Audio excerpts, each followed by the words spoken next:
Saya senang ada di antara orang-orang hebat. Kok gak amin? Kalian orang-orang hebat loh. Amin.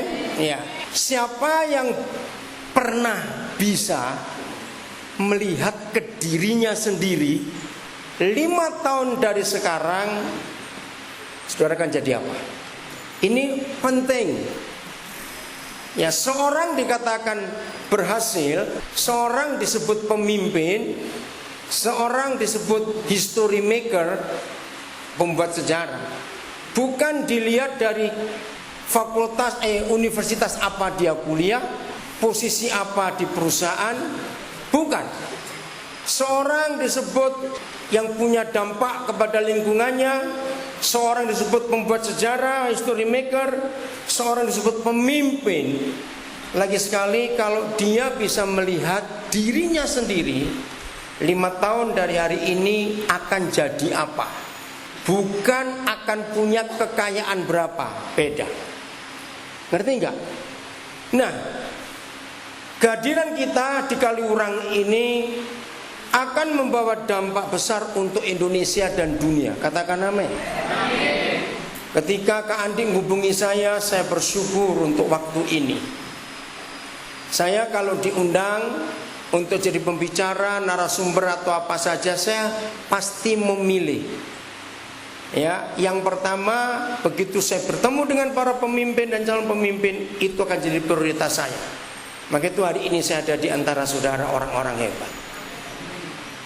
Bagi yang belum pernah terpikir tentang dirinya sendiri, 5 tahun dari sekarang aku akan jadi apa, mulai hari ini sibukkan diri kalian untuk menemukan hal itu. Katakan amin. Ini penting sekali. Kita baca ayatnya 2 Samuel 7 ayat yang ke-17. 2 Samuel 7 ayat yang ke-17, 18, 19. Ini penting sekali. 2 Samuel 7 ayat 17, 18, 19. Termasuk semua anak-anak yang saya ajak hari ini kalian catat. Ya, Kak Finis mana? Kok nggak ada?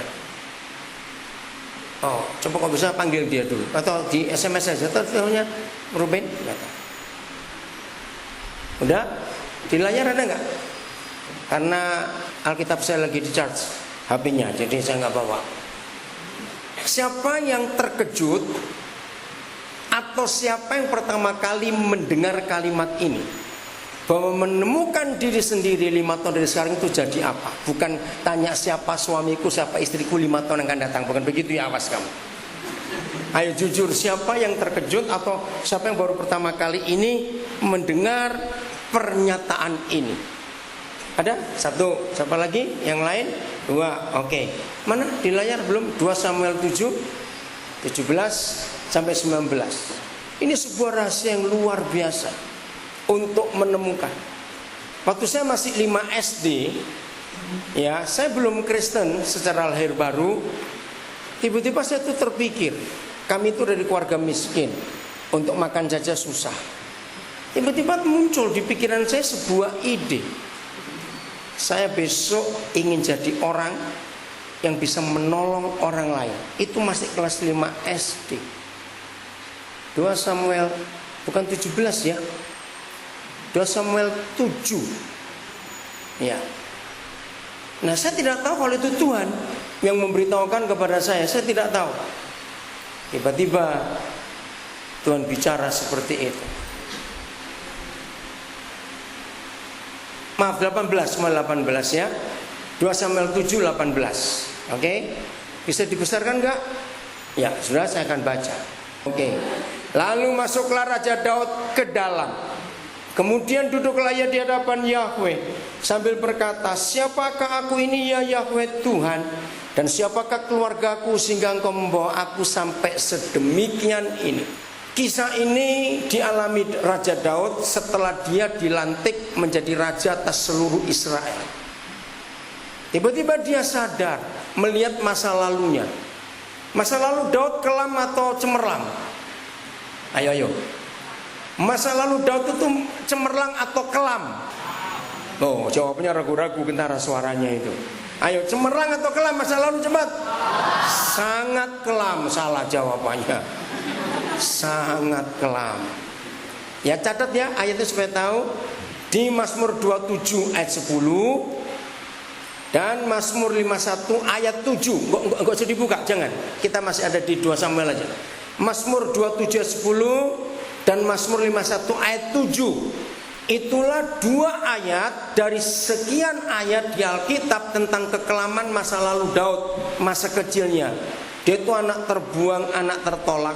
Ayahnya itu ingin dia itu mati sejak dia dalam kandungan. Bayangkan, sudah lahir pun ayahnya menolak, ibunya pun menolak. Maka itu ketika dia diangkat jadi raja atas seluruh Israel, dia sadar siapa aku, siapa keluargaku, itu masa lalunya. Ya kalau Indonesia kita lihat Jokowi lah, siapa dia? Cuma pengusaha mebel yang gak pernah terkenal. Nah, tapi cara Tuhan Jokowi nanjaknya cepat, seperti Obama. Siapa kira Amerika mau dipimpin oleh orang kulit hitam? Itu gak mungkin. Karena sejarah perbudakan baru habis tahun 79. Bayangkan tahun 79 baru selesai politik hitam putih di Amerika itu. Tiba-tiba Obama naik. Nah, Daud sadar, masuk dia ke hadapan Yahweh Tuhan. Dan hal ini ayat 15. Nah ini yang saya pakai jadi ayat sampai hari ini. 5 tahun dari sekarang, masing-masing saudara, walaupun sekarang saudara masih kuliah di beberapa kampus yang berbeda, tapi harus engkau tahu 5 tahun dari sekarang aku ini akan jadi apa, dan aku ini siapa, harus saudara temukan. Dan hal ini masih kurang di matamu ya Yahweh Tuhan. Kalau kita melihat sepintas ayat ini, kita akan menemukan hal yang negatif. Daud kurang ajar betul ya. Rakusnya, kok nggak tahu terima kasih. Masih kurang. Dari anak yang terbuang, masa lalu yang sangat kelam, sudah diangkat jadi raja. Masih kurang. Ternyata bukan dia yang merasa kurang. Ini yang kita harus temukan. Ya, tekankan ini. Bukan Daud yang merasa masih kurang. Yahweh Tuhan yang merasa ini masih kurang buat kamu Daud. Dahsyat enggak? Loh kok enggak amin? Dari latar belakang sangat kelam diangkat jadi raja.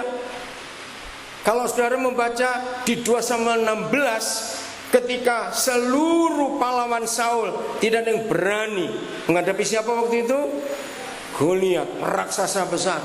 Dikatakan 40 hari Goliat keluar dari pagi sampai sore mengejek Israel, mengejek nama Yahweh yang kudus. Mana yang bisa melawan aku? 40 hari, enggak ada satupun yang berani. Tiba-tiba muncul anak kecil. Saul menolak. Masih ingat Saul nolak? Hei, kamu siapa? Dia itu raksasa. Lihat aja lembingnya aja setinggi itu. Kamu seperempatnya gak sampai tingginya dari lembingnya itu. Apa kamu gak takut? Nanti baca ya, alasan utama Daud maju itu yang saya kagum. Nanti temukan di 2 Samuel 16. Supaya seluruh bumi tahu. Tolong yang belum pernah tahu motivasi Daud melawan Goliat, ayat ini temukan di 2 Samuel 16. Saya lupa di ayat berapa. Supaya seluruh bumi tahu bahwa di Israel ini ada Tuhannya. Wih, saya merinding pertama membaca ini. Di Indonesia ini tidak ada sebuah gerakan kecuali di Jogja. Indonesia jangan diam. Betul begitu, Andi? Apa kata Ibu? Betul. Indonesia jangan diam. Saya kagum dengan tema ini. Di Indonesia belum ada kelompok yang menamakan diri Indonesia jangan diam. Nah, biar para pengurus memakai ayat ini. Ayat berapa? 2 Samuel 16 ayat berapa yang ada kalimat itu? Supaya seluruh bumi tahu bahwa di Israel ini ada Tuhannya.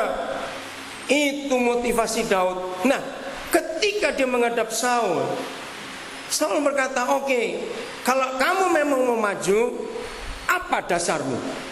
Masih ingat? Daud berkata, raja perlu tahu, waktu aku mengembalakan kambing domba ayahku, ada binatang buas, ada perampok, aku hadapi mereka. Saul berkata, itu binatang buas, perampok, ini raksasa. Daud ngotot. Akhirnya Saul harus menyerah. Ya udah, hukum perang mewajibkan semua tentara harus pakai pakaian perang. Oke, maka dicarikan pakaian perang yang nganggur. Begitu dipakai, nah ini sejarah. Dari zaman dulu sampai zaman sekarang, nggak ada pakaian perang ukuran S untuk anak-anak, itu tidak ada. Katakan amin. Ya, yang ada pakaian ukuran L orang dewasa kok. Begitu Daud pakai oplok. Kenapa oplok? Longgar, kegedean. Mungkin kalau saya di situ saya akan lihat Saul juga tertawa geli. Jadi lucu juga nih anak pakai pakaian ini. Akhirnya bilang nggak bisa, ya sudah. Saya itu mencari sebuah alasan Saul mengapa mengizinkan anak kecil ini maju. Karena dengan berbagai cara nggak bisa dicegah, ya udah. Ternyata saya menemukan sebuah perasaan Saul. Ya udahlah, mati ya anak satu kecil ini masih banyak kok yang lain di Israel. Ngerti maksudnya? Itu yang saya temukan. Karena Daudnya ngotot. Nah, Saul tidak pernah tahu kalau alasannya itu. Ketemu ayat berapa? 2 Samuel 16 ayat berapa? Belum ketemu. Ya udah nanti aja, jangan cari, nanti aja. Kita tetap ke sini. Nah, seperti itu. Kalian yang tergabung dalam gerakan Indonesia jangan diam. Supaya tahu bahwa di Indonesia ada Yahweh Tuhan yang hidup. Kok enggak amin? Lewat saudara. Setuju? Supaya Indonesia tahu. Beberapa orang, berapa kelompok berusaha menghapus sebuah sejarah bahwa salah satu dari sekian banyak orang yang merumuskan Pancasila, yang merumuskan Undang-Undang Dasar pembukaan semuanya adalah anak-anak Tuhan. Betul tidak? Nah, itu coba dihapus. Tapi sejarah nggak bisa dihapus. Ya. Kenapa nama-nama orang Kristen sengaja disingkat dalam sejarah ini? Yosudarso. Sampai hari ini orang nggak pernah tahu kalau Yosua adalah Yosafat Sudarso. Itu sengaja. Sam Ratulangi sengaja dihapus. Dia adalah Samuel Ratulangi. Ini fakta sejarah. Maka itu Indonesia nggak boleh diam. Katakan amin. Siapa yang baru tahu kalau Yosudarso Yosafat Sudarso? Ya ampun, ini sekolah bersejarah atau tidak kalian ini ya? Awas kalian, itu orang hebat. Banyak lagi, saya nggak bisa nyebut satu persatu. Nah, ini fakta. Jadi Indonesia nggak boleh diam, katakan amin. Oke? Nah, ini yang kita tahu. Saudara, kebenaran ini kita harus kenal. Bagaimana Tuhan bekerja. Oke? Oh, kok hilang? Ayo. 2 Samuel 7. Nah, jadi waktu ayat 19 Daud berkata, dan hal ini masih kurang di matamu ya Yahweh Tuhan. Mulai hari ini saudara jangan menganggap Daud rakus, nggak tahu diri, nggak tahu berterima kasih. Bukan dia yang masih kurang puas jadi raja. Tidak. Dia tahu Bapa di surga yang masih kurang untuk menunjukkan kepada Daud hal-hal yang luar biasa. Maka itu kalimat berikut ini begini. Sebab itu Engkau telah berfirman juga tentang keluarga hambamu ini dalam dalam masa yang masih jauh, dan telah memperlihatkan kepadaku bagaimana. Ayo baca cepat, yang belakang-belakang jangan diam. Baca, bagaimana telah memperlihatkan kepadaku apa? Serentetan manusia yang akan datangnya Yahweh Tuhan. Tahun 72 saya dapat pewahyuan ayat ini, saudara. 43 tahun yang lalu. Maka itu saya bisa berkata kalau saya ketemu para pemimpin, calon pemimpin, ini ayat yang saya pegang. Dalam masa yang masih jauh, enggak cuma 5 tahun, saya batasi dalam hukum manajemen, ya kan ada program jangka pendek, jangka panjang. Nah, saya pakai istilah itu. Tapi kok kita pakai istilah firman? Enggak cuma 5 tahun, 20 tahun, 25 tahun, 40 tahun dari sekarang. Apa yang kau temukan dalam dirimu dan kau itu siapa? Ada serentetan manusia. Wih, saya merinding. Serentetan itu artinya apa? Ayo, ada 2 arti kata serentetan. Apa? Ayo, enggak jelas apa? Ada 2 arti kata serentetan. 1, banyak. 2, berkesinambungan, terus menerus. Berarti, dengar ya, menurut firman ini Daud sudah bisa melihat salah satu keturunannya yang namanya Yesus ya. Ayo jawab. Kira-kira menurut ayat ini Daud sudah bisa melihat nggak dari serentetan manusia ada salah satu yang namanya Yesus? Jawab, kok suara ragu-ragu? Sudah. Walaupun dia nggak sempat bertemu, tapi dia tahu. Saya persempit ayat ini. Dengar ya. Semua pria yang penting bukan six pack atau no pack perutnya. Ngerti istilah itu? Bukan. Seorang pria nggak diukur maco atau gepeng, enggak. Seorang pria nggak ditentukan kumisnya berapa lembar rambutnya, enggak. Dengar itu. Tapi ini yang dimiliki setiap pria. Apa firman Tuhan di hidup kita untuk keluarga kita nanti? Kok nggak ada yang ngamen? Kok ayo pria-pria bangkit. Amin. Jadi begini cewek-cewek, kalau ada cowok mendekati kamu dan dia serius, ada 3 pertanyaan mutlak yang cewek harus tanyakan. 1, ada cewek-cewek catat. Tuhan ngomong apa tentang dirimu kalau kamu jadi kepala keluargaku nanti? Loh, itu penting ini toh. Daud sudah diberitahu oleh Tuhan apa firman-Nya untuk keluarganya. Hebat bukan? Nomor 2, cewek tanyakan ke cowok yang sudah serius, nanti kalau kita menikah, kamu berani janji nggak kalau kamu selingkuh kamu mati? Lu serius? Itu harus berani.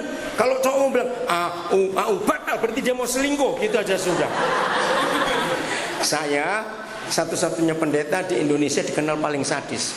Kalau saya memberkati pernikahan, di antara semua janji, salah satu kalimat sewaktu saya konseling pernikahan, pengantin laki saya tanya, berani kamu janji kalau selingkuh mati? Ada yang tanya, apa nggak ada yang lebih halus lagi? Selingkuh tuh selingkuh, mau dibalus kayak apa? Ayo, cowok, mengapa saya sadis itu? Dengar, tidak ada manusia di dunia kecuali laki-laki. Begitu menjadi suami, dia mewakili Tuhan Yesus. Begitu istrinya punya anak, dia mewakili Papa di surga. Jangan main-main suami. Kita ini mewakili 2 kekuatan yang terdahsyat di seluruh alam semesta. Maka itu setan mengganggu kita para suami dan ayah. Ngeri. Jadi itu alasan saya kalau menikahkan orang, pengantin lagi berani ngomong, kalau tidak batal menikah, berarti kamu niat selingkuh. Setuju nggak saya ngomong ini? Nah, dengar ya cowok-cowok, awas kamu. Selingkuh mati, dah gitu saja. Serius, berani ngomong. Aman kira-kira cewek-cewek kalau cowokmu berani ngomong seperti itu? Aman. Yang ketiga, pertanyaannya, sudah punya pintu berapa? Tahu artinya? Sudah punya pintu berapa kamu berani menikah? Ayo, pintu itu apa? Rumah, betul, wih pintar. Ya kalau saya mau pakai lanjut, sudah bisa beli genteng berapa? Kalau bilang baru beli genteng 5, terus maksudmu apa rumah cuma gentengnya 5? Kenapa saya pakai konsep itu? Yang ketiga ya, karena Tuhan Yesus berkata begini, belajarlah kepada burung. Masih ingat? Nah, salah satu yang kita pelajari dari burung adalah ini. Tidak ada burung jantan kawin sebelum dia buat sarang untuk induknya, untuk betinanya. Itu yang saya kagum, betul enggak? Kalau enggak bersarang di kepalamu, gitu aja dong, mau sarang di mana? Maka itu cowok-cowok enggak harus mikir tempat berteduh dulu sebelum mikir menikah. Enggak harus beli, bisa sewa, bisa numpang, ya, dan pinjam atau kontrak, terserah. Pokoknya bersendiri. Karena Kejadian 2:24 berkata, seorang laki-laki akan meninggalkan ayah dan ibunya dan bersatu dengan istrinya. Suatu kali saya ngomong ini ada cowok pintar. Kalau gitu saya cari mertua yang tinggal ibunya saja dan kaya dan sudah tua. Tahu maksudnya? Kurang ajar ini anak. Oke, jadi kembali lagi. Ingat ya. Apa pertanyaan pertama cewek? Kalau ada cowok dekati kamu dan kamu sudah dia yakin? Pertanyaan pertama apa? Apa firman Tuhan untuk kamu nanti kalau kamu jadi kepala keluarga? Awas ya cowok bilang pura-pura budek dan kopok. Tahu kata itu? Tuli, itu bahasa Jawa. Harus bisa dengar suara Tuhan. Tuhan ngomong apa? Dan ini luar biasa. Nah, jadi bukan Daud yang merasa kurang, bukan. papa di surga yang merasa kurang. Sebab jadi raja itu baru salah satu bagian kecil atas seluruh rencana Tuhan untuk hidup Daud. Dahsyatnya. Kira-kira kalau kita pakai konsep ini, masing-masing kita kan jadi orang yang punya apa? Ayo cepat jawab. Kalau kita itu pakai konsep ini 5 tahun dari sekarang, 20 tahun dari sekarang, aku ini siapa, aku jadi apa, aku bagaimana? Kira-kira hidup ini bagaimana? Apa? Tidak apa-apa ya. Hidup bagaimana? Berguna. Apalagi yang lain? Ayo. Terarah. Apalagi? Punya visi. Betul. Apalagi? Apa? Semangat. Iya. Apalagi? Saudara nggak akan malas-malas. Kita akan mengejar impian itu. Jadi sebetulnya Papa di surga itu sudah bicara pada tiap-tiap kita tentang 5 tahun, 10 tahun, 15 tahun, 20 tahun. Dia sudah bicara. Ini gak cuma untuk Daud yang ngomong begitu, tidak. Katakan amin. Sebab setiap kita ditetapkan oleh Dia yang melahirkan kita dan menciptakan kita untuk jadi sesuatu. Betul enggak? Untuk jadi sesuatu dan akan berguna. Oke, ini nyimpang dikit ya, nyimpang. Tadi kami datang pas kalian makan, saya perhatikan. Awas. Saya memaksa hidup saya itu untuk menemukan kitab Kejadian misalnya. Kalau saya seorang pemimpin, harus apa? Saya temukan. Kitab Keluaran, ada apa? Kitab Bilangan, Imamat, semuanya ada apa? Temukan. Nah, di dalam kitab Kejadian, seorang pemimpin itu dinilai dia menjadi manajer alam ini bagaimana? Masih ingat Kejadian 1:26? Manusia itu ditetapkan menjadi pengelola bumi. Betul tidak? Taklukkan, kuasai bumi. Itu luar biasa. Nah, kita harus jadi manajernya alam ini. Nah, diantaranya makan, lihat 3 tadi saya perhatikan saudara. Ya, ini kalau kita mau jadi manajer alam dan kita mengenapi Kejadian 1:26, ya, mengenapi kitab Kejadian secara keseluruhan, bagaimana Indonesia jangan diam. Ingat, nomor 1, saya akan marah pada seorang pemimpin kalau makan gak pernah bersih, nasinya tertinggal di piring. Itu kejahatan besar. Setuju saya ngomong ini? Saya tadi lihat saudara makan masih banyak terbuang di piring, saya sedih. Ada orang pernah ngitung 1 kilo beras itu kira-kira berisi 7.000 sekian ratus butir beras 1 kilo. Kalau satu orang makan, setiap makan sisa 3 butir nasi, berarti 9 buang berapa? Sehari buang 9, ya. Kalikan dengan 250 juta penduduk Indonesia. Cepat hitung. 9 kali 250 juta bagi 7.000, keluar berapa ton yang terbuang? Itu cara ngitung. Setuju? Awas makan nanti malam ada yang terbuang. Apalagi kalau saudara ngambil sendiri. Awas mata dan perut nggak pernah sinkron. Betul?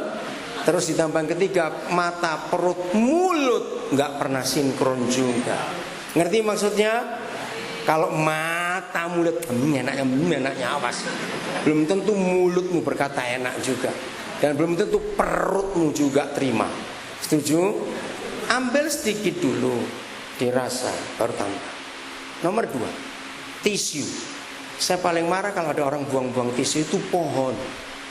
Saya ini kalau pakai tisu itu sampai hancur. Ini tadi tisu makan saya masih saya pakai, lihat itu. Sudah basah begini lubang saya tetap pakai. Sampai nggak bisa dipakai. Saya kalau pakai tisu itu 8 kali bolak-balik. Kan saya lipat jadi 8. Lipatan 2 jadi 2, lipatan 4 2 gigi, terus lipatan 1 lagi. Saya pakai 1 halaman demi 1 halaman saya tutup lagi, saya balik lagi. Karena ini pohon. Saya kalau ada orang ngambil surat, aduh saya marah. Stop, itu pohon. Setuju nggak saya ngomong? Ini pemimpin. Indonesia berubah bukan cuma karena khotbah orang Kristen, tapi karena hidup. Katakan amin. Nomor 3, air. Hari-hari ini sering ikuti tentang air. Tadi mau masuk jalan Kaliurang ada spanduk baliho besar. Ayo, orang Jogja nggak pernah memperhatikan itu, bertobat. Ini pertama kali saya lihat dari ring road mau ke kanan Kaliurang, pojok sebelah kiri. Nanti ya Apa itu? Ada. Nah, wudu airnya harus apa istilahnya? Secukupnya. Nah, itu anak saya Venus merhatikan. Saya itu gak merhatikan tanda-tanda jalan. Saya belum pernah melihat di kota lain ada seperti Jogja. Wudu air secukupnya, jangan dibuang-buang. Air itu gak bisa dibuat artifisialnya. Betul gak? Ya pakai kencingmu itu aja kamu buat artifisial. Maaf saya ngomong kasar ini. Setuju? Nasi, tisu dan air. Kalau saudara sikat gigi pakai air keran, jangan airnya terbuka mengucur waktu engkau nggak pakai. Itu kebiasaan saya buat orang marah. Ya, tadi malam saya nginap satu hotel dengan anak saya ajari dia. Kalau sama-sama laki ya, lihat berapa orang satu kamar, kencing jangan langsung disiram. Tunggu selesai semuanya baru siram. Lu serius? Saya hargai air sampai seperti itu. Kemarin kami nginep bertiga, anduk ada 4. Saya bilang hanya boleh dipakai 2. Satu pakai 1, 2 orang ya, 2 anduk pakai 2 orang, saya punya sendiri kecil. Kasihan airnya. Saya kalau nginep di hotel hari kelima, saya baru boleh ganti spray sarung bantal dan ganti anduk. Saya ajari pakai yang rapi. Pasti ada yang mikir, ini pendeta atau apa ini ngomongnya? Pasti mikir. Karena itu mukanya ada. Serius, saya itu mau perhatikan. Saya hidup, saya berusaha betul-betul firman ngomong apa saya ingin lakukan. Kira-kira saya ngomong salah atau benar ini? Ya jawab kok diem semua. Salah atau benar? Nah, pemimpin nggak boleh cuma dilihat dalam kepemimpinannya waktu memimpin, tapi dalam hidup sehari-harinya bagaimana. Oke, saya lanjut. Awas nanti makan malam nasi ada yang sisa, awas. Laporkan saya pukul nanti itu biar tahu rasa. Oke, jangan buang-buang ya. Secukupnya, yang susah masih banyak. Nah, itu pernah dihitung. Kalau jumlah penduduk dunia itu 7 miliar, yang makan nasi itu 5 miliar, dibagi 9, berapa ratus ton beras terbuang tiap hari. Yang kelaparan berapa banyak. Oke, jadi bisa menemukan 5 tahun dari sekarang kau jadi apa? Nanti malam dijawab sendiri. Mikir baik. Oke. Nah, hal-hal ini yang kita harus temukan. Jadi saya tekankan, di benak Bapa di surga, kalau menurut 2 Samuel 7:19, untuk masing-masing kita, Papa kita masih punya banyak persediaan enggak yang belum kita capai? Ayo jawab. Pertanyaan ngerti enggak? Saya ulangi lagi. Setelah kita tahu 2 Samuel 7:19, bahwa seorang Daud yang sangat kelam masa lalunya, ternyata Tuhan tetapkan dia jadi raja dan jadi orang hebat. Ternyata buat Papa itu masih kurang, Daud. Masih ada serentetan manusia yang kamu harus lihat mereka nanti jadi apa. Wow. Berarti untuk masing-masing kita, semiskin apa masa lalu kita, bahkan sekarang ini semiskin apa orang tuamu, maaf saya berkata, secacat apa hidupmu, menurut firman ini, berarti di hati dan hidup Papa kita di surga masih banyak enggak persediaan dan bagian-bagian hebat yang ditetapkan untuk kita masing-masing, yang kita belum tahu dan belum ambil. Masih. Itu yang kita harus ambil. Bayangkan kalau itu bisa kita dapat. Ngerti enggak? Bayangkan. Siapa masih ingat waktu Einstein meninggal, maka para ahli nyimpan otaknya. Masih ingat ya? Karena orang heran, kok ada orang sepintar itu. Masih ingat setelah diteliti dengan fisika dengan macam-macam, ternyata yang dipakai Einstein baru berapa persennya otaknya itu? Baru berapa persennya? Enggak dengar, enggak salah pun enggak apa-apa. Baru berapa persen? Enggak sampai 10 persennya. Bayangkan, sudah sejenius itu.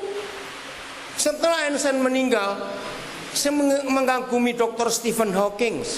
Saya kagum dengan dia. Orang cacat. Ketika dokter menemukan penyakitnya, waktu itu dia masih kuliah, dokter memberikan waktu tinggal 2 tahun umur hidupnya. Ternyata 2 tahun itu dia nggak buat putus asa. Dia membuat research. Dan risetnya jadi teori terkenal di dunia. The history, a brief history of time. Itu dia menemukan teori itu ketika vonis dokter bilang tinggal 2 tahun hidupmu. Dia nggak putus asa, dia malah semangat. Dan dia masih hidup sampai hari ini. Umurnya sekarang nggak salah tahun 75 atau 73 saya lupa. dan masih berkarya. Sudah nggak bisa ngomong, ya, semua pakai alat penopang, lehernya pun kalau nggak ditopang akan jeglok gitu. Yang bisa bergerak cuma jari telunjuk dengan bibirnya. Jadi semua pakai komputer, dia nerangkan ngajar, dia jadi profesor, nggak tahu berapa profesor, doktornya nggak tahu berapa belas. Wah, saya kagum. Ini yang kita harus tahu. Ketika di hadapan orang-orang ateis, profesor-profesor ateis, ditanya pertanyaan terakhir, kalau begitu kamu percaya nggak ada Tuhan? Itu jawaban yang luar biasa. Dia menjawab, kalau nggak ada Tuhan nggak ada aku hari ini. Diam. Percaya di benak Papa kita di surga untuk masing-masing diri kita masih ada yang tersimpan segitu besarnya, yang dia berkata masih kurang. Amin kan? Ini lebih dari duit 10 triliun, percaya nggak? Loh kok diam saja? Lebih yang dikorupsi oleh DPRD DKI itu. Lebih dari itu. Percayalah betul-betul. Oke, nah itu yang saudara kejar. Amin. Kira-kira kalau masing-masing kita, ya, saya pakai kalimat manusia aja. Kalau masing-masing saudara bisa mendapatkan 7%-nya saja dari yang masih tersimpan di benak Papa kita, yang dia berkata masih kurang, kira-kira jadi hebat nggak? Kok 7% aja saudara bisa dapat? Einstein cuma 5% aja bisa luar biasa, pasti hebat. Tapi percayalah, makin kita takut dia dan hormat kepada dia, dia akan berikan lebih dari 7%. Amin. Nah, ini akan membuat Indonesia dan dunia berubah. Setuju gak saya ngomong ini? Ini akan membuat Indonesia dan dunia berubah. Buang jauh-jauh di benak saudara, ya, saya mau tekankan ini. Buang jauh-jauh di benak saudara, untuk merubah Indonesia aku perlu duit, aku perlu fasilitas. Buang. Tulis ya. Karena dunia berkata apa harus uang? Tunggu. Tidak, saya akan buktikan. Apa-apa nggak harus dengan uang. Yang nomor 2, fasilitas. Jangan sibuk fasilitas dulu. Selama saudara mau bergerak maju dan terhambat dengan uang dan fasilitas tahu ya, alat-alat yang kita perlukan, enggak harus. Baca biografi para penemu di dunia ini. Ya, baca biografi para penemu, inventor. Di antara koleksi buku saya, yang terbanyak adalah koleksi biografi. Ya, saya paling suka membaca biografi orang-orang di dunia, baik yang jahat, yang baik, yang salah, yang benar, semuanya. Karena itu kita pelajari. Nah, saya menemukan ternyata mereka menemukan sesuatu yang berguna buat umat manusia sampai hari ini. Itu tanpa fasilitas. Tapi cuma satu, hatinya yang menentukan. Kalau saya menyebut nama Bill Gates, saudara mikir apa? Ayo, Bill Gates, saudara mikir apa? Apa? Microsoft. Lebih daripada itu. Bill Gates adalah manusia pertama di dunia yang membuat komputer itu jadi murah dan mudah. Sebelum Microsoft, siapa penguasa komputer dunia? Cuma ada 2. Apa yang kuat? IBM, betul? Dan Apple yang kedua waktu itu. Tapi IBM ini mahalnya luar biasa, dan sistemnya kakunya luar biasa, nggak fleksibel, dan barangnya gedenya luar biasa, nggak bisa pribadi pun. Bill Gates adalah orang pertama yang menemukan kata personal computer, PC. Kenapa waktu itu dia capek melihat komputer nggak bisa dibawa kemana-mana? Maka itu dia menemukan personal computer, PC. Nggak harus dimiliki sebuah pabrik yang besar, servernya sampai 1 gudang sendiri. Kok ingat zaman dulu? Apa fasilitasnya? Dia drop out, jadi S1 aja nggak lulus. Tapi punya tekad, dia ingin berjuang. Maka itu salah satu visi Bill Gates sebelum dia mati. Ini yang saya kagum. Dengar ya, dia ingin tidak ada anak SD satupun di dunia yang nggak punya PC, nggak punya komputer. Itu cita-citanya. Dia memberkati banyak negara-negara miskin, anak-anak saya kasih komputer. Hebat sekali. Kalau saya menyebut nama Larry Page, Sergey Brin, saudara ingat apa? Ya, awas kamu ya pakai nggak pernah tahu. Masa nggak tahu? Larry Page, Sergey Brin. Hah? Saya marah. Kalau ini sudah nggak tahu, saya marah betul-betul. Keterlaluan itu. Ayo nggak usah ragu-ragu. Ayo jawab. Segini banyak nggak tahu, Andi. Nah, kenapa ragu-ragu? Penemu Google, Larry Page, Sergey Brin. Nggak perlu modal besar. Google dimulai dengan modal yang nggak ada artinya. Tanggal 7 September 1998. Ya, Google mulai. Ya, dengan modal 800 sekian puluh US dollar di sebuah garasi mobil. Tempat mereka 2 kos. Lalu 2 anak muda itu waktu itu umurnya di awal 20-an. Mikir. Bagaimana manusia itu nggak perlu repot-repot ke perpustakaan untuk belajar, ngeluarin buku sebanyak itu, setebal itu, berat bawa apa kemana-mana. Bagaimana kita bisa membuat sebuah mesin penemu? Itu apa bahasa Indonesianya? Maka itu sekarang kita jadi familiar kata, ya googling aja, ya googling aja. Tahu artinya itu? Apa arti kata googling? Ayo. Masa nggak tahu juga? Googling, tahu apa? Hah? Ayo googling aja. Masa nggak pernah pakai itu kata itu? Apa? Ya cari lewat Google. Saudara, tanpa modal, tanpa fasilitas, tapi mau. Sekarang mereka jadi orang kaya nomor sekian di dunia. 2 orang. Ngerti ya? Hanya punya niat. Siapa tahu Mark Zuckerberg membuat Facebook modalnya berapa? Gratis, cuma pakai komputer. Lulus SMA, dia otak-atik karena dia tuh sangat akrab dengan teman-temannya. Setelah lulus SMA, teman-temannya pada misa semua. Gimana caranya? Tetap bisa kontak. Anak mahasiswa baru, nggak punya uang banyak, telepon mahal, internet nggak segampang itu, zaman itu juga. Akhirnya Mark Zuckerberg menemukan Facebook dan berkembang sampai hari ini. Dan saya bisa cerita banyak lagi orang-orang hebat di dunia ini. Ngerti maksudnya? Jadi kalau saudara ingin menjadi history maker, menjadi pembuat sejarah, jangan mikir uang, jangan mikir alat-alat laboratorium, aku harus punya gadget ini, aku harus punya komputer. Enggak, apa yang ada engkau pakai.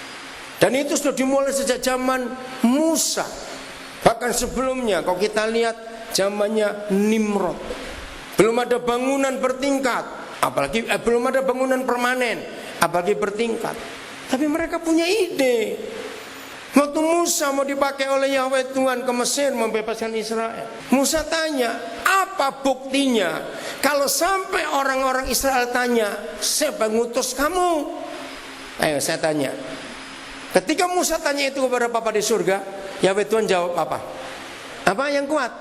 Nggak dengar saya apa? Aku adalah aku bukan. Musa tanya, apa tandanya engkau memakai aku? Apa? Mau masuk lupa.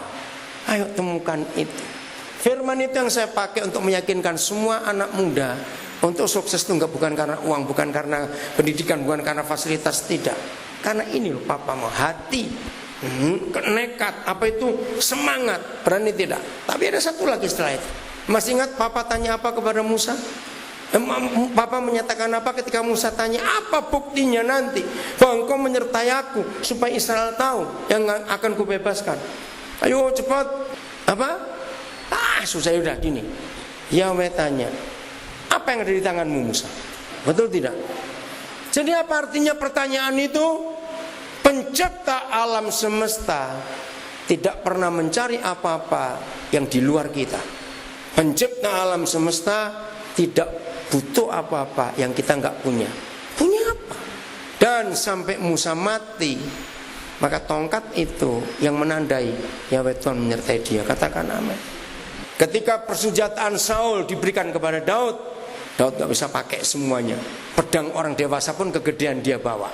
Mungkin kalau dia nganyungan pedang itu, dia yang terlempar, bukan pedangnya. Betul nggak kira-kira? Dia cuma punya apa? Ketapel. Ya, yang bagi nggak Jawa, tanya pada yang Jawa. Itu untuk melintang manuk gitu. Tahu kata melintang orang Jawa? Apa bahasa Indonesia melintang itu apa ya? Menembak. Lain melintang kok menembak, bukan. Ayo. Maka kita nggak bisa bahasa Jawa, rugi kamu. Melintang apa ya? Ya pokoknya gitu lo tahu ya, ketapel itu melintang orang Jawa bilang. Cuma ada itu. Ayo pakai peluru apa? Rudal? Pakai apa? Cepat. Cuma batu. Maka itu golnya tertawa sampai sakit perut. Bawa apa kamu? Ayo saya tanya. Kira-kira waktu Daud akan melemparkan batu itu, matanya pakai merem-merem dikit enggak? Untuk cari di batu Goliat itu. Mana dahinya Goliat, gitu atau tidak? Ayo cepat, gitu atau tidak? Tidak. Dia berkata, di dalam nama Yahweh Tuhan yang kau hina itu. Itu luar biasa. Nah dari kisah itu kita belajar bahwa fasilitas itu nanti, katakan nama, nanti. Yang sekarang ini mulai dengan apa yang ada di hidupmu. Amin. Nah, kalau tanya, ya apa di hidupmu? Dia bilang pulpen. Jangan salah kok pulpen. Yang pertama, engkau punya waktu. Setuju? Waktu. Catat, ini penting sekali. Jadi modal terutama dan modal pertama untuk seorang itu sukses bukan uang, bukan fasilitas, tapi dia bisa jadi manajer waktu yang baik atau tidak. Setuju saya ngomongin? Waktu. Waktu itu adalah modal yang nggak bisa terbayar dengan uang berapa triliun rupiah sekalipun. Betul tidak? Waktu. Nah di dalam dunia bisnis ada istilah kesempatan. Pernah dengar kata itu? Nah itulah waktu. Saya tanya, kesempatan itu pernah datang kedua kali nggak? Kesempatan tidak pernah datang kedua kali untuk hal yang sama. Selalu beda. Kesempatan itu bisa dibuat atau tidak? Kesempatan bisa dicari atau tidak? Tidak. Tiba-tiba dia muncul. Nah kalau saudara belajar manajemen, maka kesempatan ini yang membuat banyak orang bisa sukses dan dunia mengaku. Nah kalau saudara mau tahu ayatnya, nanti pulang baca, catat Pengkhotbah pasal 3 ayat 1 sampai 15. Itu tentang waktu, tentang kesempatan. Pengkhotbah 3 1 sampai 15 nanti baca. Tulis, ayo supaya enggak lupa. Pengkhotbah 3 kamu tulis ayat 1 sampai 15. Renungkan. Ya. Nanti kalau saudara mau diskusi, saya kasih nomor telepon saya kasih email saya, ayo kita diskusi. Saya senang sekali lewat itu. Oke ya, baca, temukan. Saya ulangi. Apa modal pertama dan terutama dalam hidup kita untuk sukses, untuk jadi orang berpengaruh? Waktu. Bukan uang, waktu. Gunakan itu. Minta hikmat supaya waktu itu kita bisa kelola dengan baik. Maka itu saya senang mengatakan pada semua orang, khususnya para calon pemimpin, jadilah manajer waktu yang terbaik. Saya tanya, ada nggak fakultas manajemen waktu? Ada tidak? Nggak ada. Karena dosennya nggak berani ngajar. Tentu. Nah, untuk menjadi manajer waktu yang terbaik, sekolahnya di mana? Dalam hidup sehari-hari. Setuju? Dalam hidup sehari-hari, sekolah di situ. Gunakan. Jangan remehkan detik ataupun menit. Catat, jangan remehkan. Jangan meremehkan detik ataupun menit. Itu nilainya tak ternilai. Enggak bisa dibayar. Waktu, ya, detik menit hitung semuanya. Ketat di hidup kita soal itu. Hal yang kedua, setelah waktu modal utama, saya menemukan setiap orang yang punya menjadi history maker. Ayo, apa lawan katanya history maker? Trouble maker, betul. Kalau Indonesianya pembuat sejarah atau pembuat masalah. Nah, saudara yang mana? Ayo temukan itu. Nah, semua pembuat sejarah, history maker, saya menemukan ada kesamaan. Kesamaannya adalah selalu mikir orang lain. Itu yang saya kagum waktu saya baca biografi mereka. Selalu mikir orang lain. Daud menjadi pembuat sejarah karena dia mikir Israel terjajah dan terhina. Kalau dia mikir diri sendiri, enak kok jadi gembala saja, nggak repot. Ngapain pusing-pusing? Musa menjadi pembuat sejarah, dikatakan oleh Ibrani 11 karena iman Dia menolak disebut anak putri Firaun. Nah, ini pulang baca Ibrani 11. Saya tanya kepada saudara, apa maksud kalimat itu? Menolak disebut anak putri Firaun. Itu arti fatalnya apa? Cepat. Menolak apa? Warisan. Catat. Nah, betul tidak? Sebagai cucu laki-laki raja besar, dapat warisan tidak? Apa paling tidak warisannya? Takhta. Tapi dia tolak. Kenapa? Karena dia melihat Israel menderita, terjajah. Lihat orang lain. Kenapa Paulus mau susah-susah masuk penjara? Karena Injil. Karena dia mengasihi orang-orang yang bukan orang Yahudi yang harus diselamatkan. Maka itu waktu dia ke Athena, waktu dia ke Eropa, dia menghadapi banyak bahaya, dia maju karena dia melihat jiwa-jiwa perlu diselamatkan.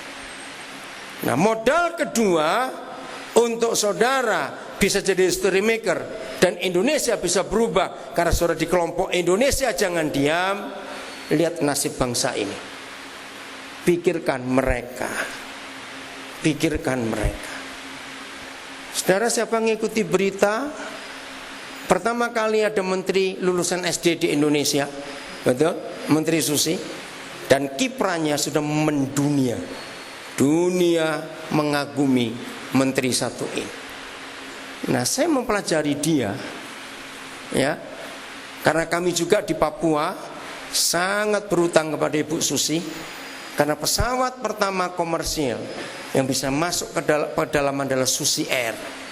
Jadi sebelum saya tahu Ibu Susi, saya tahu Susi Air dulu.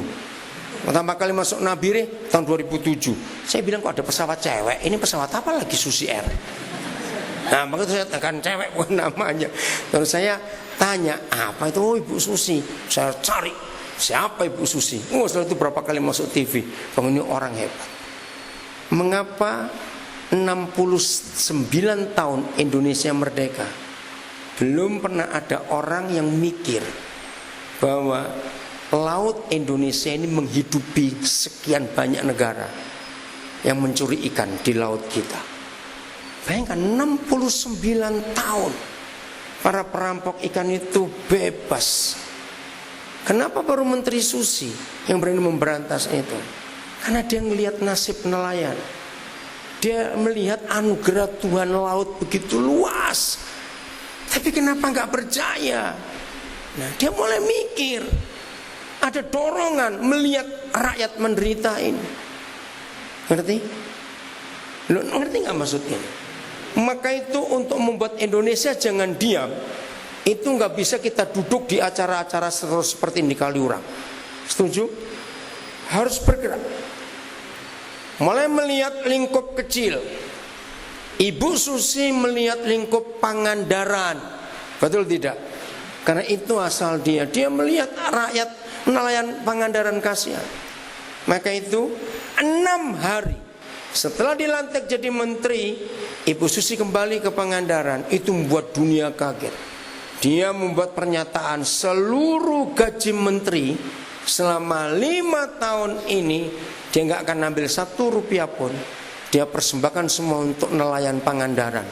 Gaji menteri walaupun kecil, cuma 17 juta sebulan. Tapi kalikan 5 untuk semua nelayan. Dan ini menteri pertama di Indonesia yang tidak mengambil gaji. Hebat bukan? Karena mikir orang lain. Indonesia jangan diam, tidak bisa selesai hanya karena saudara mikir diri sendiri. Enggak layak. Makin banyak kita mikir orang lain, percayalah akan makin banyak ide yang keluar untuk menolong orang. Betul tidak? Kalau kita hanya mikir diri kita sendiri saja, maka kita nggak akan ketemu hal-hal baru dalam hidup itu. Mikir bagaimana orang lain. Kalau Abraham tidak mikir dirinya sendiri, kalau Abraham hanya mikir diri sendiri, maka Lot nggak akan diselamatkan. Betul? Ngapain urusan dengan kemenangan yang duniawi? Sudah memang maka begitu kok. Tapi lihat Abraham membuat tawar-menawar dengan Tuhan. Dan begitu luar biasa. Yang belum pernah baca kisah itu, baca nanti Kejadian pasal yang ke-18. Mulai ayat yang ke-16 kalau tidak ya, mulai 16 ke bawah. Belum pernah dalam sejarah manusia ada seorang manusia seperti Abraham berani menawar. Dan nawarnya langsung atau neritil bahasa Jawa. Nawarnya bagaimana? 10. Nah, kira-kira gini loh. Kalau saudara punya toko, pas ada pelanggan datang, misalnya harganya itu 20.000 gitu. Terus nawarnya 19.000 lah gitu. 18.000 gitu. 17.000. Kira-kira sabar enggak? Sabar enggak ngadepi pelanggan seperti itu? Enggak. Pasti diusir, cari toko lain aja. Abraham menawar 10 kurang terus 10. Luar biasa. Tapi Yahweh Tuhan mendengarkan tawaran. Dia mikir orang lain. Yunus adalah pribadi yang jangan dicontoh. Dia gak mau mikir orang lain. Tapi Tuhan paksa dia. Kenapa Tuhan paksa dia? Jadi gini ya, Yunus itu bukan nabi yang gak taat loh. Salah, dia itu taat. Dia itu nabi kurang ajar. Bedanya apa? Taat dan gak taat dan kurang ajar. Cepat. Bedanya di mana yo? Ayo bedanya apa? Cepetan. Nah, lama sekali. Gak taat dan kurang ajar itu bedanya apa? Jadi gini, kalau saudara baca di Yunus pasal 4 akan tahu Yunus itu terlalu kenal siapa Yahweh Tuhannya, yaitu pribadi yang sangat berbelas kasihan. Yunus tahu Papa di surga itu paling gak tahan kalau lihat orang nangis mau bertobat. Nah, Tuhan gak mau ngampuni. Nah, alasan ini yang saya pakai. Siapa yang tanggal 5 Maret lalu 6 Maret 7 Maret lihat saya di TV terus gara-gara kasus Bali 9. Oh, berarti gak pernah nonton TV nih saudara ini ya. Nah, ayo. Awas yang nontonnya sinetron terus, ini pasti bukan berita. Awas ya. Nah, wow, saya dikeroyok wartawan terus karena saya tahu eksekusi mati untuk mereka pasti akan batal. 3 orang saya perjuangkan, Andrew Chan, Sukumaran, dengan Okudeli. Karena saya kenal betul mereka sudah bertobat. Mereka itu ngerokok saja sudah tidak. Hidupnya luar biasa. Di penjara itu jadi berkat. Maka itu yang buat demo ke presiden, semua narapidana yang sudah lulus keluar dari kerobokan buat petisi, buat demo. Dan semua narapidana yang masih di dalam penjara kerobokan buat demo juga. Bahkan ini pertama kali sejarah Indonesia ada terdakwa eksekusi mati. Ada 9 napi, catat 9 napi. 2 Islam, 2 Hindu, yang Kristen sekian saya nggak tahu apa yang lain. Menulis surat pribadi kepada presiden, biar aku saja yang ditembak mati, jangan mereka. Waduh, suratnya mengharukan. Cari di detik.com atau kompas.com. 9 napi tulis surat kepada presiden. Kalau mereka mati rugi karena mereka itu orang yang berjasa. Kalau kami mati nggak rugi karena kami itu jahat. Aduh, waktu saya baca surat satu saya kok nangis. Nah, saya percaya presiden akan mengubah hukum mati ini gara-gara prinsip Yunus ini yang saya pakai. Maka itu para wartawan kaget ya, karena saya disebut satu-satunya orang yang berkata pasti batal eksekusi itu dan akan berubah hukuman. Karena mereka sudah bertobat dan sungguh-sungguh pertobatannya. Nah, ini yang akan membuat Tuhan merubah keputusannya. Nah, Yunus tahu kalau Niniwe bertobat pasti Tuhan gak jadi hukum. Nah, sejarahnya Yunus itu punya dendam kepada bangsa Assyria itu. Dendamnya kenapa? Karena waktu mereka menyerbu Yerusalem berapa puluh tahun sebelum Yunus, ada nenek moyang Yunus yang terbunuh dan ditawan. Itu dendamnya belum selesai. Maka itu dia gak mau ke Niniwe, karena dia mau mereka itu dihukum. Itu di pasal 4 ditulis begini.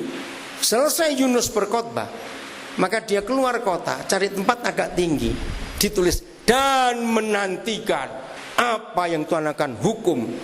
Wah, ini kurang ajar ini. Nah, pertanyaan saya kepada saudara dengar, kalau Yunus nggak rela bangsa itu bertobat, khotbahnya sepenuh hati atau seperempat hati? Ayo cepat jawab. Ya cepat, khotbahnya seperempat hati atau sepenuh hati? Ayo, seperempat. Berarti dia cuma bisi-bisi, bertobatlah. Karena dia nggak ingin orang itu bertobat. Maka itu ini yang saya pakai untuk teman-teman saya para pendeta yang khotbah seperempat hati satu bangsa bertobat. Kalau kamu sungguh-sungguh tinggal satu orang bertobat, kamu bertobat duluan. Ngerti maksudnya? Ya toh, yang khotbah seperempat hati harus satu negara lo bertobat. Nah, Papa di surga punya belas kasihan. Ingat kalimat ayat terakhir di pasal 3. Pasal 4. Mengapa kamu marah kepada bangsa itu yang tidak bisa membedakan tangan kanan dari tangan kirinya? Waduh, itu luar biasa. Untuk melihat Indonesia berubah, dan saudara dalam kelompok Indonesia jangan diam. Lihat penderitaan bangsa ini. Lihat penderitaan bangsa ini. Ngeri sekali. Tadi pagi ada berita bagus, seorang penelpon ke Metro TV. Masalahnya korupsi di Indonesia ini sudah jadi hutan belantara. Tapi untuk membabat hutan itu pemerintah pakai silet. Saya tertawa dengar itu. Ya bagaimana membabat hutan pakai silet? Membabat rumput aja nggak selesai. Ngerti ya? Itu istilah bagus, saya lupa siapa penelponnya itu. Mengerikan. Sudah rusak, negara sudah rusak. Ini berapa bulan lagi merayakan 70 tahun. Malu. Singapura merayakan 50 tahun. Nanti Agustus juga tahun ini. Tapi kita malu. Singapura semajunya luar biasa. Ingat, nggak punya sumber daya alam. Sungai aja nggak punya. Mereka cukup punya got, saudara, di Singapura. Tapi negara bisa begitu majunya luar biasa. Artinya punya hati untuk bangsa ini. Temukan. Setelah 5 tahun dari sekarang itu ada apa? Temukan. Apa yang saya mau kerjakan untuk bangsa ini. Siapa yang ngikuti Kick Andy Jumat yang lalu? Bukan kemarin. Jumat minggu yang lalu. Jumat ini ya. Bukan Jumat nanti malam. Jumat minggu lalu. Ada? Awas loh, kamu gak ada orang segini banyak ratusan gak ada yang ngikuti Andy. Awas. Gak ada. Oh, saya marah betul pada saudara. Percuma saudara bilang Indonesia jangan diam kalau saudara gak ngikuti acara-acara penting. Ikuti Kick Andy. Usahakan sedapat mungkin. Saya ini sesibuk-sibuknya, kalau enggak saya nonton di websitenya Metro TV. Saya kagum pada acara itu. Nah, Jumat yang lalu 2 anak muda yang jadi narasumbernya. Satu namanya Andi, anak Sumatera Utara tapi suku Melayu, ya. Dia sekarang jadi motivator hebat di Indonesia. 2 Andreas dari Wonosobo. Wonosobo itu Gunung Kidul, saya jadi lupa. Dari mana? Gerobokan. Oh ya, itu ada kampungnya Gerobok. Ini 2 orang anak muda hebat. Nah, Andi itu saya kagum. Saya sudah beberapa kali ngikut dia di TV, di majalah, di koran. Dia keluar SMA karena dia marah. Kepala sekolah dan guru-guru tidak bisa melarang temannya nyontek. Dia marah. Muslim. Akhirnya dia nggak mau sekolah. Tapi ibunya, dia nggak punya bapak. Ibunya ngomong, kamu harus sekolah. Akhirnya dia ikut paket, ya, paketnya paket C. Dia lulus SMA paket C. Sulit untuk kuliah. Dia masuk UT karena dia mau melawan arus, nggak mau nyontek itu. Wah, ini sekarang jadi fenomenal. Nah, dia termasuk salah satu penerima Kick Andy Heroes. Jumat 2 minggu yang lalu. Saya kagum pada anak ini. Hatinya luar biasa. Sekarang dia punya sekian ratus bimbingan belajar gratis. Catat. Diajak teman-temannya untuk membimbing anak-anak miskin, untuk belajar matematika, kimia, fisika, bahasa Inggris gratis. Nah, uang dari mana? Dia ibunya sederhana sekali kok, kalau saya nggak berkata miskin. Nah, prinsip Tuhan Yesus dipakai. Siapa yang punya akan diberi, yang tidak punya akan diambil. Pernah baca ayat itu? Oh, pertama saya baca ayat itu saya protes. Tuhan kejam. Sudah nggak punya kok diambil apanya? Nah, saya pelajari, saya menemukan hal yang luar biasa. Kalau engkau punya, Andi itu punya apa? Punya tekad, punya apa? Punya kemauan. Begitu kemauannya dijalankan, hanya pinjam rumah penduduk satu daerah, dia pinjam, nggak sewa, nggak ada uang, dia ngajar sendiri. Akhirnya teman-temannya ikut. Nah, karena dia sudah punya, maka Tuhan nambahin. Ada pengusaha-pengusaha yang punya uang melihat anak ini perlu dimodali. Nah, itu caranya. Tapi yang tidak punya akan diambil. Saya menemukan jawabannya. Kaget. Apa yang diambil dari orang yang gak punya? Oleh Tuhan, kesempatan orang itu gak akan berhasil sampai mati. Ngeri. Maka itu saya bisa berkata modal terutama dan pertama apa tadi? Waktu. Jangan lupa itu. Nah, begitu pula Andreas. Ini anak hebat. Jadi kamu kenal di orang Gerobokan, kenal kamu dengan dia? Oh, Eli yang kenal. Oh. Nanti kamu bisa cerita ini. Nah saudara, itu hal yang hebat sekali. Anak-anak muda bisa punya pengaruh untuk Indonesia. Nama mereka berkibar sekarang untuk Indonesia ini. Nggak ada modal, nggak ada duit. Oke, jadi ingat ya, kalau punya diapakan oleh Tuhan? Oh, masuk lupa. Kalau punya diapakan? Tambah. Kalau nggak punya, diambil. Apa yang diambil? Kesempatan. Ingat itu baik-baik. Nah sekarang pada bagian terakhir, kira-kira saudara mendengar sampai kalimat ini, muncul sesuatu nggak di hatimu? Ayo, muncul sesuatu tidak? Loh, saya tanya kok. Apa? Muncul apa di hati saudara sampai bagian ini? Oke, saya ulangi lagi. Modal utama adalah apa? Waktu. Kedua adalah melihat penderitaan orang di sekitar kita. Jangan lupa itu. Lihat, kumpulkan data. Harus buat apa? Muncul apa di hatimu setelah mendengar uraian ini? Ayo jawab cepatlah. Muncul apa? Berani melangkah? Betul? Loh, saya tanya, berani melangkah? Oke. Ayat terakhir, Yakobus 4 ayat 17. Nah, menteri kita yang satu ini mengutip ayat ini berapa bulan yang lalu di awal Januari. Menteri Pendidikan kita, Dr. Anies Baswedan. Ya, luar biasa. Sayang, idenya dia diprotes. Masih ingat belum lama menteri ini minta kepada pemerintah untuk membuat dirjen baru, namanya Dirjen Keayabundaan. Kalian nggak tahu juga, terlalu ini kalian dengar apa ini? Bagaimana mau melihat Indonesia berubah kalau saya nggak tahu gerakan? Ini menteri ini luar biasa. Saya setuju membuat Dirjen Keayabundaan karena Menteri Anies melihat bahwa ternyata yang penting bukan sekolah, di rumah. Bagaimana pengaruh papa mama di rumah? Maka itu keayabundaan. Nah, saya teliti dari mana Menteri Anies menemukan ini. Ternyata dia belajar ke Finlandia. Finlandia itu menjadi satu-satunya negara di dunia yang sistem pendidikannya terbaik sedunia. Di Finlandia tidak ada rakyatnya, warga negaranya yang tidak S1. Semuanya disiapkan pemerintah. Finlandia adalah negara satu-satunya di dunia sebelum rakyatnya menikah harus sekolah paling dikit 3 bulan. Itu kalau padat 6 bulan itu normal. Calon pengantin harus dilatih dan dididik di sebuah kelas 6 bulan dan dibayar gajinya walaupun gak kerja. Finlandia menjadi satu-satunya negara di dunia ibu dari hamil sampai melahirkan digaji penuh selama 3 tahun, harus merawat anaknya. Waktu saya tahu itu sudah Tuhan luar biasa. Karena apa? Menterinya Kristen dan lihat Alkitab. Nah, Menteri Anies Baswedan melihat Finlandia. Ini yang mengagumkan saya. Maka itu dia minta supaya pemerintah buat Dirjen Keayabundaan. Kata itu bagus sekali. Saya ditolak. Ya apa ya? Karena banyak yang istrinya banyak masalahnya, nggak mau dong. Nah, itu hukumnya ini, ya toh. Oke. Nah, Menteri Anies awal Januari mengatakan, kalau sayang, saya tadi cari di mana saya simpan, kok nggak ketemu. Pak Anies berkata ini.